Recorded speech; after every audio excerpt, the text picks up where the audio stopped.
10-yanvar Vatan himoyachilari kuni munosabati bilan Qo'qon davlat universiteti cholg'u ijrochiligi kafedrasi tomonidan Vatanga sadoqat muqaddas burch nomli tantanali konsert dasturi tashkil etildi. Yurtimiz mustaqilligi, tinchligi va osoyishtaligini asrab-avaylash yo'lida fidokorona xizmat qilayotgan vatan himoyachilariga hurmat va ehtirom ko'rsatish, yoshlarda vatanparvarlik tuyg'ularini yanada kuchaytirish maqsadida o'tkazilgan mazkur tadbir yuqori saviyada tashkil etildi.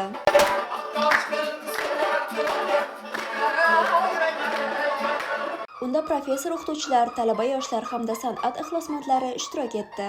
Konsert dasturi davomida tajribali ustozlar va iqtidorli talabalar tomonidan milliy va jahon musiqa san'atining durdona asarlari, vatanga muhabbat, mardlik va fidoyilik g'oyalarini o'zida mujassam etgan kuy-qo'shiqlar mahorat bilan ijro etildi. Ayniqsa milliy cholg'u asboblarida yangragan jo'shqin va lirik uyg'unligidagi asarlar tomoshabinlarda katta taassurot qoldirdi.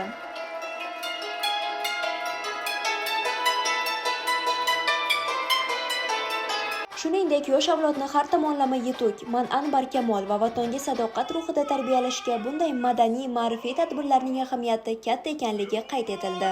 Bayramona ruhda o'tgan konsert dasturi barchaga ko'tarinki kayfiyat ulashib, vatan himoyachilariga bo'lgan chuqur hurmat va ehtirom ifodasi bilan yakunlandi.